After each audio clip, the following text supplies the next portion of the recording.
The Lord of the Rings. The Rings of Power, Season 2, Episode 5. The Halls of Stone. We had some more rings made. We had some more people deceived. But in the end, will any of this matter? Let's talk about it.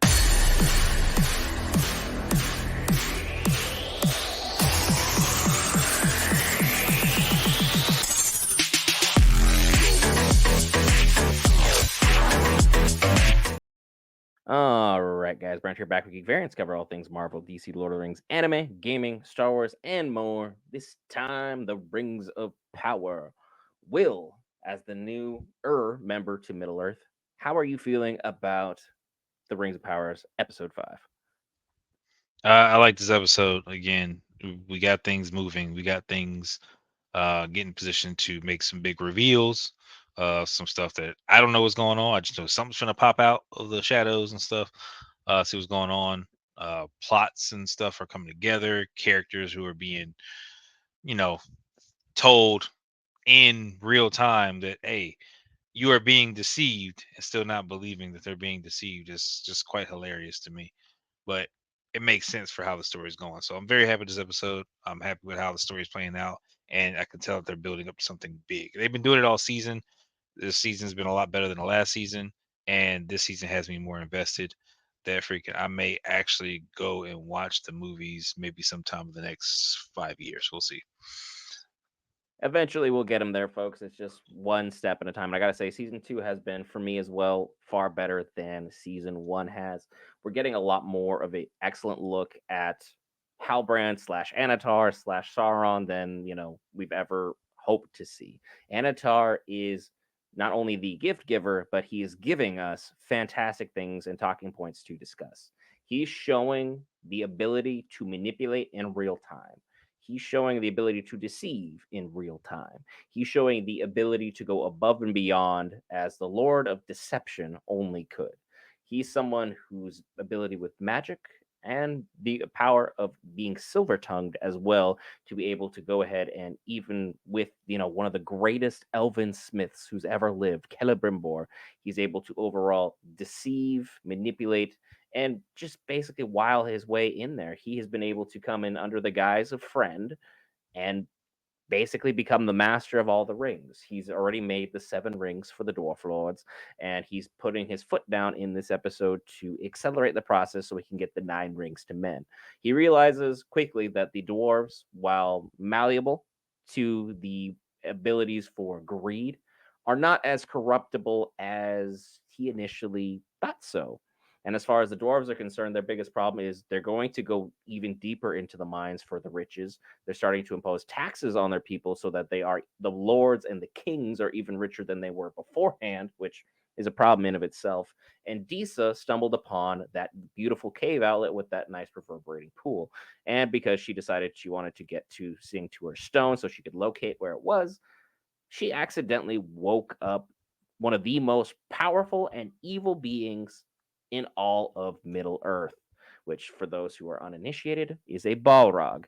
You can kind of see what they look like in Lord of the Rings, the Fellowship of the Rings. There's tons of photos out from the original trailer.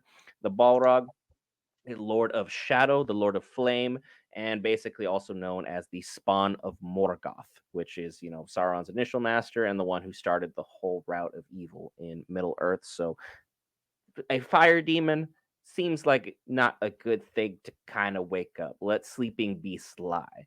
It's definitely something that you want to have happen. And while we're talking about sleeping beasts lie, Numenor is waking up in a big fashion. We saw that the ranks of Al-Farazon are ever wide and ever reaching.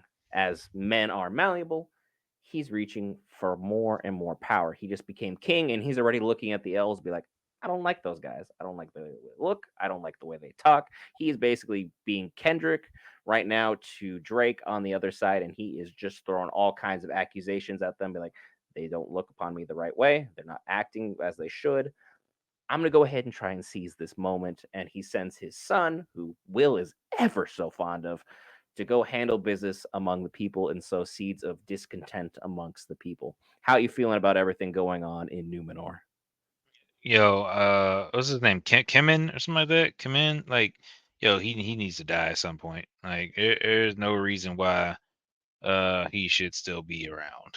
Like it is a problem, and he is going to cause even more problems for his father in the end because his people who are somewhat coming around and giving up their swords and giving up their ranks so like that because it's a new king in power so like that he is steadily going around pissing them off, and a revolt, mutiny, whatever is probably going to happen at some point in time where they're going to fight back. And I think that the former captain is going to be at the head of it because he just lost somebody else that's important to him. So now it's kind of like a wait and see. Because Elendil is suffering mightily as he just lost Valandil to the son of Alfarazon, and Alfarazon is basically waging a war on the faithful. It's basically the new school thought process versus the old school religious thought process, and he's trying to bring everybody over to his side because he knows if you basically install a new religion, a new culture, that they'll be reliant upon him to continue to push that thing forward. Which, at the end of the day, if you have read the books, understand the lore, Alfarazon is a chief figure for the history of Numenor, but ultimately not for the better. He's going to be all kinds of problems. How this show will reflect that, I'm very interested to see. The fact that he's already looking at the Palantir the way that he is a clear sign of you should not do this. Everyone in Middle Earth who's ever touched a Palantir usually runs into some kind of problems from it. The seeing stones are something you do not play with. You do not know what is on the other side of the portal, and sometimes you get visions that either cloud your mind or are going to cause you to start seeing things in a whole new perspective, as Muriel did and as both Elendil did. Muriel touched it, she saw destruction. Elendil touches it, he sees hope. He sees a better future. He sees a beautiful city. He's not sure where, but a lot of us can interpret that as potentially the rise of Gondor in the future, coming from his direct line and his direct lineage, which, as we know in Lord of the Rings, his son Isildur is destined for big things. At this time, he's still kind of figuring out where he fits into that weird love triangle that he just got exited out of last episode. As the episode continued on, we're seeing more and more Prince Durin. He got reinstated, and his father finally said, "I'm proud of you, and I believe you. I believe in you." However, it comes at a great cost. He's realized his father, fully corrupted, fully gone, succumbing to greed in ways that which he never saw possible, and he, as a stubborn dwarf, is going out and seeking out Celebrimbor and is like, look, something's wrong with these rings. There's an issue. I don't know if it's you. I don't know if it's the process, or, and just hear me out on this, he says, it's that Anatar guy. Something is off with these rings. The process is wrong, in which Celebrimbor is like, nah, nah, nah, things are fine. But in the heart, in his mind deeply, we see as the episodes go on, Celebrimbor is starting to see Anatar for what he is. He's pushing him, he's guiding him. And even though Anatar flat out says, hey, I'm the one deceiving you, you are being deceived, Celebrimbor ain't buying it. For whatever reason, he's just been deceived so purposefully and so explicitly and so factually. There's nothing he can do to fix this situation. He's just up the creek without a paddle, so to speak. And he's going to have to try and guide his people into a better situation. Ultimately, we know how that culminates because we saw the orcs at the end of the episode are basically a region for that siege, which is supposed to be a 2 episode long battle going on.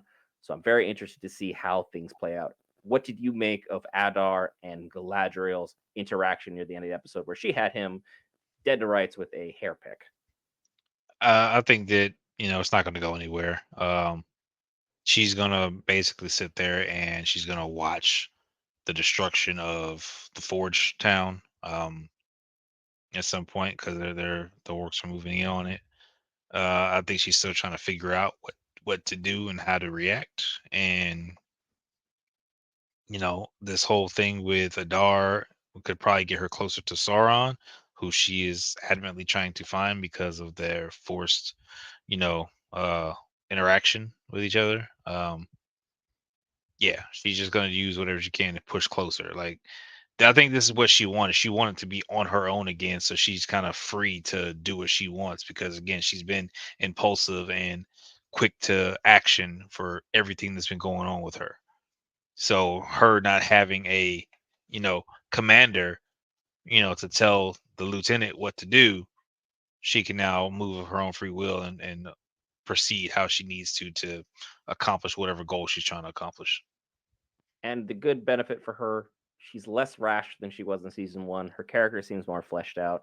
She's starting to shape more like the Lady Galadriel that we know and love from The Hobbit and from Lord of the Rings. She's starting to act a little bit differently. What her plan ultimately is probably to get as close to Sauron as possible, like you very accurately depicted.